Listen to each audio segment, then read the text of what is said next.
नोंथाङा समाज सिबियारि जानानै माखासे जोंनि ड्राग्स इन्डास्ट्रिफोरखौ मावदों बेनि सायाव नोंथाङा नंगौ दिनै जोंनि लाइमोनफ्रा गोबां जानाय लोंनाय आरो बिदिनो फेग्रा बेसादाव बिराद गोदोनानै दङ।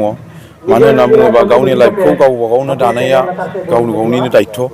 दिनै बिमा बिफाया जोंखौ गोबां दुखु खस्थ'यै जोंखौ खांबोदों, दिनै फोरोंदों।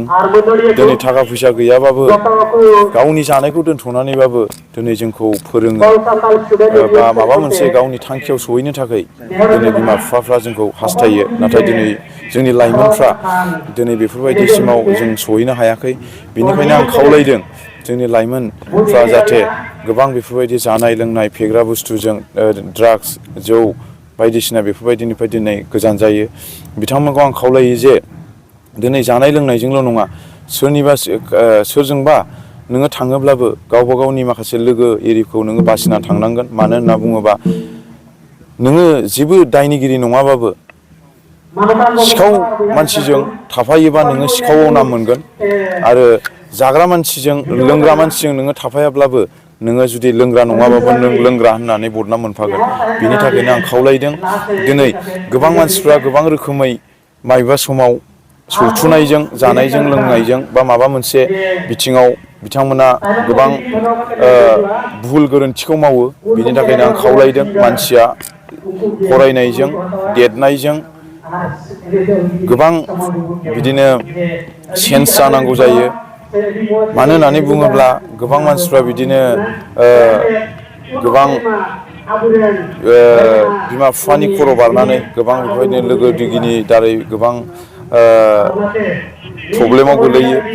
दिनै माबा मोनसे बुस्थु होआ होनना बुङोबा जानाय लोंनायजों नैबेखौ आं खावलायदों जोंनि लाइमोनफ्रा जाहाथे स्ट्रं थायो आरो जोङो देरनायजों फरायनायजों लोगोसे जोङो जोंनि माखासे गोसोनि साननायफोरखौबो जों चेन्ज खालामनांगोन होननानै आं जोंनि रायजो राजाखौ आंनि इयुथ्स लेभेलनि माखासे लाइमोन जोहोलाव सिख्लाफोरखौ आं बेखौनो खावलायनाय थाबाय आरो। नोंथांखौ जोङो ससियेल मिडियानि गेजेरजों जोङो नुनो मोनदों आरो नोंथाङा गोबां गोरिब थाखोनि मानसिफोरखौ नुबाय आरो जायफ्रा गोरिब थाखोनि बिथांमोनखौ गोबां नोंथाङा हेफाजाब होबाय। नोंथाङा सोरबा गोरिब थाखोनि मानसिफोरखौ नुयोब्ला बा खैफोदाव गोग्लैनाय मानसिफोरखौ नुयोब्ला नोंथांनि गोसोआ माबायदि मोनो? दिनै आङो नंगौ बुंनो थाङोब्ला आंनि हिस्ट'रिया बिराद गोलाव। मानो होननानै बुङोब्ला जेब्लानाखि आङो 13-14 बोसोरनि सममोन बे समाव आंबो सासे बिराद गैयिनि न'खरनिफ्राय फैनाय। जेब्ला आङो 13-14 बोसोरनि समाव आङो बिजनेसाव लाइनाव आङो बिदिनो फिसा फिसौ बिजनेसाव सोरजोंबा हाजिरा मावनाय बा सोरजोंबा बिदिनो अबेबा थोनहरबा लायनाय बेफोरबायदि आङो अनेक मानसि आङो दिनै आस्थे जानानै दिनै आं गोबां बिदिनो गोबां मानसिफोरजों गोरों मानसिफोरजों बेफोरबायदि आं दिनै सिनायजानो रोंदों। दिनै ससियेल वार्कार आं मानि थाखाय जादों होननानै बुङोबा दिनै गोबां मानसिफ्रा बिदिनो थाखा फैसा धोन दौलद जायोबा बिनि गोसोआ अनेक चेन्ज जायो। दिनै आङो बेखौल' आं बुंनो सानो जे बै समाव जेब्लानाखि आङो 14 आरो 15 बोसोरनि बैसोनि जायो बेयाव आंबो गोबां खस्थ'यै आङो दिनै सौसिनानै बेफोरबायदि अबस्थायाव फैदों। दिनै आङो बेखौनो बुंनो सानो दि आङो ससियेल वार्कार खामानि मावनाया आं जालांबाय थागोन आरो आङो गोरिब गुन्द्राखौ आं मानि थाखाय नायो होननानै बुङोबा आङो बै समाव आंनो गैखायामोन। दिनै आं बिदि लामा मोनबाय। दिनै बिसोर गासैबो आनान गसाइनि इसोरनि अननाय। दिनै आङो सोरबाफोर बायदिया जुदि दुखिया हावरिया बायदि मानसिफ्रा दिनै फैनानै आंनि सिगाङाव सोरबाफोर बायदिया गाबफैयो सोरबाफोर बायदिया खावलायफैयो बेफोरबायदिखौ आं दिनै जाखिनि हायो आङो आंनि पकेटनिफ्रायनो आंनि बिजनेस मावनानै मोननाय जा एसे एनै थाइसे थाइनै आं मोनो बेखौनो आं रायजो राजानो सहाय होयो आरो आं होलांबाय थागोन।